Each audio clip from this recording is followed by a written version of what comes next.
আল্লাহর ভয় আমরা পয়দা করতে পারি, তাইলেই সে আল্লাহ রাসূল সাল্লাল্লাহু আলাইহি ওয়াসাল্লামের হাদিস, খৈরুল খেয়ারে খেয়ারুল ওলামা, শাররুল সেরারে সেরারুল ওলামা। আলেম হইয়া যার ভিতরে আল্লাহর ভয় থাকবে, অর্থাৎ এলেম অনুযায়ী আমল করবে, সে হলো সমস্ত মানুষের ভিতরে উত্তম এবং সবচেয়ে ভালো। আর যার ভিতরে এলেম অনুযায়ী আমল থাকবে না, আল্লাহর ভয় পয়দা হবে না, সে মানুষের ভিতরে নিকৃষ্ট। তা আমি ছাত্রীদেরকে বলবো, তোমরা আজকে তাকবীর জামাতের, বিশেষ করে বুখারী শরীফের শেষ দর্সের মধ্যে তোমরা এইটাই বিশেষ করে তোমাদের পাথেয় হিসাবে তোমরা এটাকে গ্রহণ করবে যে আল্লাহর ভয় ভিতরে পয়দা করা।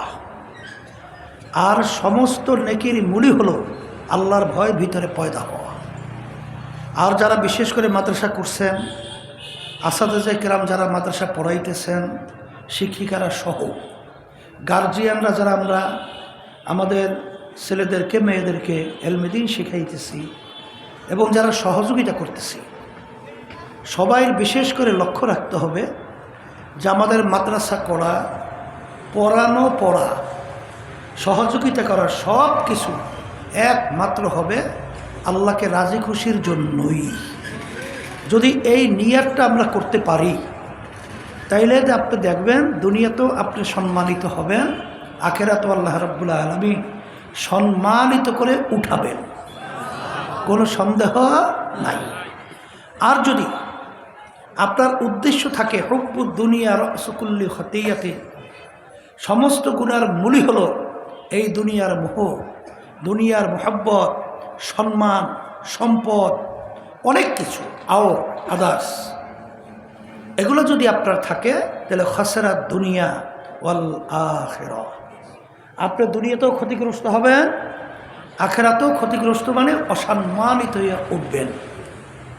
এই জন্য আমার ছাত্রদেরকে, আমার মেয়েদেরকে, আমার ছেলেদেরকে, শিক্ষক শিক্ষিকা এবং যারা আমরা শুনতেছি, এবং আমি নিজে বলছি, আমাদের কার্যক্রম সমস্ত পড়ানো, মাদ্রাসা, যাহা কিছু এই দোয়ার মজলিস সহ সব একমাত্র রাজি খুশি কার জন্য হবে? এরকম নিয়াতে যদি আমরা চলতে পারি, করতে পারি। আমার দাদাজান একটা কথা বলতেন, আব্বাজানের মুখে শুনছিলাম যে তুমি ঘর তৈরি করেছো, দক্ষিণ দিকে জানালা রেখেছো, যদি কেউ তোমাকে প্রশ্ন করে যে আপনি দক্ষিণে জানালা কেন রাখলেন, তখন তুমি যদি উত্তর দাও যে জানালা রাখছে এর জন্যে দক্ষিণ থেকে বাতাস ঘরে ঢুকবে, তা আমি আরামে বসবাস করব, আরামে ঘুমাতে পারবো, থাকতে পারবো, তাহলে তুমি ঠিক বাতাসই পাবা, আরামে থাকতেও পারবা, ঘুমাতেও পারবা। কিন্তু এই নিয়াতের কারণে তোমার আমল নামায় কোনো নেকি জমা হবে না। আর যদি এই নিয়াতে তুমি জানালা রাখতে পারো যে যখন ঘর অন্ধকার হবে আমি জানালা খুলব, আলো ভিতরে ঢুকবে, আর ওই আলোতে আমি কোরআনুল কারীম তেলাওয়াত করব, আমি দিনই আল্লাহর ওলিদের কিতাব পড়ব, আল্লাহর ওলিরা রাস্তা থেকে যাবে, হক্কানি ওলামায়ে কেরাম রাস্তা থেকে যাবে, তাদের চেহারা মোবারক দেখব, এরকম নেক নিয়াতে তুমি যদি জানালা রাখতে পারো, বাতাস কি বন্ধ না ঢুকবে? তাহলে বাতাসটা ঢুকতে থাকবে, তো বন্ধ হবে না। কিন্তু তোমার এই নিয়াতের কারণে যত দিন থাকবে জানালা, ততদিন তোমার আমল নামায় নেকি জমা হতেই থাকবে। জানালা আছে বাতাসের জন্য, নিয়তের কারণে বাতাস পাওয়া যাবে, আল্লাহর কাছে আর কোনো যাজা কি খায়ের পাওয়া যাবে? কিন্তু নিয়ত পরিবর্তনের কারণে বাতাসও থাকবে, আর প্রতিটা মুহূর্ত নেকও আমল নামায় জমা হবে। এই জন্য আমি সকলকে বিশেষ করে বলবো যে আমাদের কার্যক্রমগুলো সব কিন্তু হবে কার রাজির জন্য? কুল ইন্না সলাতি ওয়া নুসুকি ওয়া মাহইয়ায়া ওয়া মামাতি লিল্লাহি রাব্বিল আলামিন। আল্লাহ রাব্বুল আলামিন আমাদের আজকে এই দর্স বুখারী শরীফের শেষ এবং সমাপনী এই অনুষ্ঠানের মধ্যে আল্লাহ রাব্বুল আলামিন আমাদেরকে আসার যে তৌফিক দান করছেন, কিয়ামতের ময়দানে আল্লাহ রাব্বুল আলামিন যেন আমাদেরকে সম্মানিত করে উঠায়, এবং যারা ছাত্রীরা আজকে ফারেগ হলো আল্লাহ ওদেরকে যেন হক্কানি আলেমা হিসেবে কবুল করে নেয়, এবং গার্জিয়ান যারা আছেন কিয়ামতের ময়দানে যেন নূরের টুপি মাথায় দিয়া আল্লাহ রাব্বুল আলামিন সম্মানিত করেন। এখন সবাই দোয়া করি, আল্লাহুম্মা আমিন।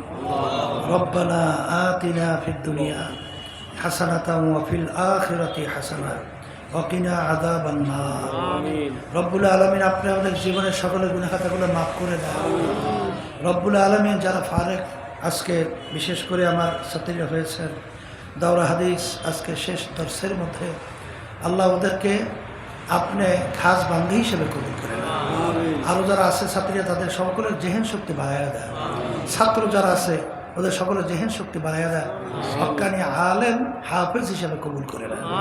আমরা যারা গার্জিয়ানরা আছি, মুরব্বীরা আছি, শুভাকাঙ্ক্ষী আছি, সহযোগিতা যারা করতেছি, আল্লাহ এই ওসিলে আমাদেরকে মাফ করে বেহেশতের ব্যবস্থা করে দেন। রব্বুল আলামিন কে কোন নিয়তে হাত তুলছে জানি না, আমাদের সবার দিলের নেক মাকসাদগুলো পুরা করে দেন। আল্লাহ আমাদের সকলের মেয়েদেরকে, ছেলেদেরকে, স্ত্রী, আত্মীয় স্বজন সবাইকে তামাম দিনের মতো মোহাম্মদকে আপনি দিনদার হিসেবে কবুল করে নেন। রব্বুল আলামিন আমাদের সকলের মেয়েদেরকে, ছেলেদেরকে হক্কানি আলেম হাফেজ হিসেবে কবুল করে নিন। বিপদ আপদ থেকে আমাদের সকলকে হেফাজত রেখে হে আল্লাহ সব আপনার কাছে সুপুর্দ করলাম। দয়া করে আমাদের দোয়াকে কবুল করে নেন। এই মাদ্রাসাগুলোকে আপনি সহিভাবে কবুল করে নেন। বিশেষ করে যে এই মাদ্রাসাকে লক্ষ্য করে আজকে আল্লাহ এই মজলিস তৈরি হলো, এই মাদ্রাসাকে সহিভাবে কেমন কোনো কবুল করে নেন। প্রয়োজনকে গায়েবে খাজানা দ্বারা পুরো করে দিয়ে রব্বুল আলামিন দেশের এই অবস্থায় যেই সিদ্ধান্তের মধ্যে, যেই সিদ্ধান্ত নেওয়ার মাধ্যমে আপনি খুশি হবেন, রব্বুল আলামিন ইসলামের উপকার হবে, দেশের উপকার হবে, মানুষের কল্যাণ হবে, এরকম সিদ্ধান্ত আমাদেরকে নেওয়ার তৌফিক দান করুন। সেই অনুযায়ী পথ চলার তৌফিক আমাদেরকে দান করুন। রব্বুল আলামিন আপনি আমাদের জন্য সঠিক রাস্তা খুলে দেন। সুবহানা। বিশেষ করে মালিক আমাদের আম্মা, আব্বা, দাদা, দাদু, নানা, নানু, আত্মীয় স্বজন, আমাদের মুজাহিদ ভাইরা, মা বোনেরা, দিনদারা যারা অন্ধকার কবরে শুয়ে আছে, সবার কবরকে বেহেশতের বাগান বানিয়ে দাও। সুবহানা রাব্বিকা রব্বিল ইজ্জাতি আম্মা ইয়াসিফুন ওয়া সালামুন আলাল মুরসালিন আলহামদুলিল্লাহি রাব্বিল আলামিন।